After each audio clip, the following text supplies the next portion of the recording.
Now one more brute force technique we are using here, that is called as string matching. Here in this case we are having two strings. One string is called as text and another string is called as pattern. The text is actually the length of n number of characters and pattern is a length of m number of characters. Here the condition is the length of the pattern should be less than or equal to length of the text. That is, m is always less than or equal to m. Here the problem is I have to find a substring in the text which is matching this pattern. Means all the character in this pattern should be matched with the text. It is a finding problem. We are doing such problem most of the times in searching for a particular text in a documents or some code. When you are writing some programming, you want to search for a particular code, a particular text.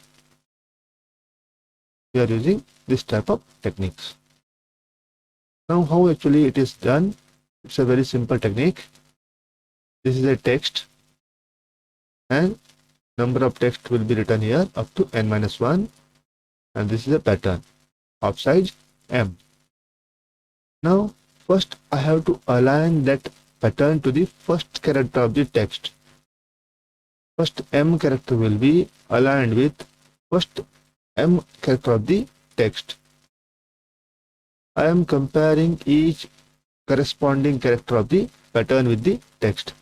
That means first I have to match T0 with the P0, T1 with the P1. Means each and every character, corresponding character will be matched up to m characters. If all the characters are matching up to m characters, that indicates the particular substring in the text will be available. So I will return the first character index. So whatever the substring is available now in text, the first character of that index of that character will be the first index of the character index of the substring will be returned. If all the m characters are not matching, in that case I have to shift this pattern to the one character right. That means T1.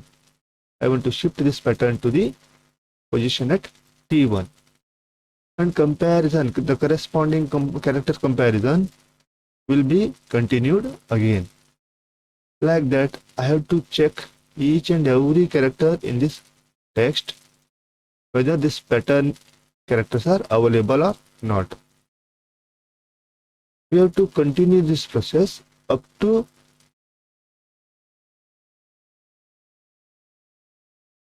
n minus m plus n minus m characters.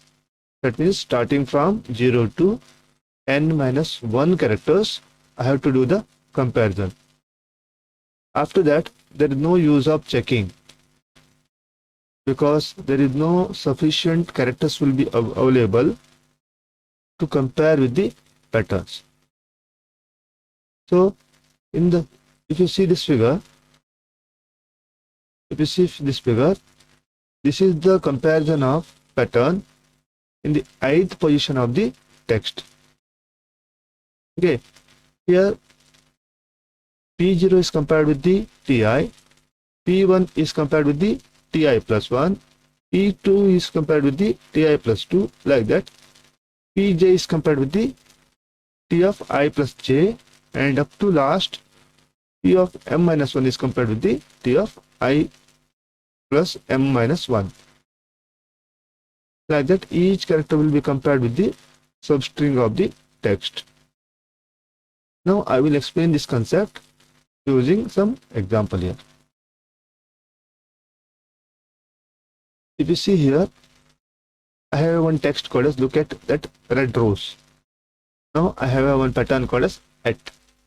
I want to search for a particular substring in the text. I want to return this index value where actually the at string is stored. So what I'm doing here, I'm just first align this two character to the first two character of the string, that is text. I'm just comparing with here A and L. A and L is not matching, so I will shift this pattern to the right, like this way. Now do the comparison again. I will compare these two characters with the two characters of this text. Again there is no match. Again I will shift to the right. Okay, A and O is not matching again, so I will shift to the right. Here also K and A is not matching, shift to the right. Here blank space and A is not matching, shift to the right. Now at this position there is a match of A and A. So I will again check for the next corresponding character. T and T both are matching. So there is no more character here in the pattern. That indicates this is the substring which is I am searching here. Okay, so I have to return this index value of this A. I have to return the index value of this A. That is nothing but 5 here. So this is the example for showing brute force technique for string matching. Now if I return some other if I am searching for some other patterns which is not available in the text, for example OT or something different characters, okay, or AB, I am searching for a character AB in the text. Now the same process continues from the first character and check for up to here S, that is nothing but N minus M. I want to check up to this S character here. I cannot go to here because if I shift this to the E, it has no use because there are not enough character to compare this pattern. So I have to shift up to S and compare these characters. Okay, so this is called as brute force string matching process. Now this is the brute force algorithms for string matching. Here it will accept two parameters. The first one is an array of text and the second one is for pattern. The two arrays are taken, one for text and one for pattern, and its size is N and its size is pattern size is M. Now this algorithm returns the first character in the text that start with matching the substring. Otherwise, if that substring is not available in the text, it will return -1. Now our algorithm start from the first character of the text and the pattern matching will be done up to N minus M. That is the length of the text minus the length of the pattern.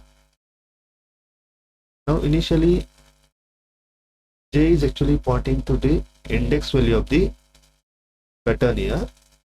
So in every for loop J is initialized to 0, that means first character of the pattern.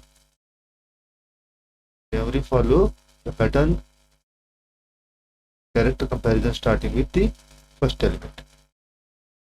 Here I have to continue the process while J value becomes M. M means all the character in the pattern should be matched with the substring of the text. When all the characters in the pattern will be matched with the substring of the text, this while loop will be exited here. If P of J is pattern will be comparing with, the character of this pattern will be comparing with the substring of the text. Okay, if both are matching,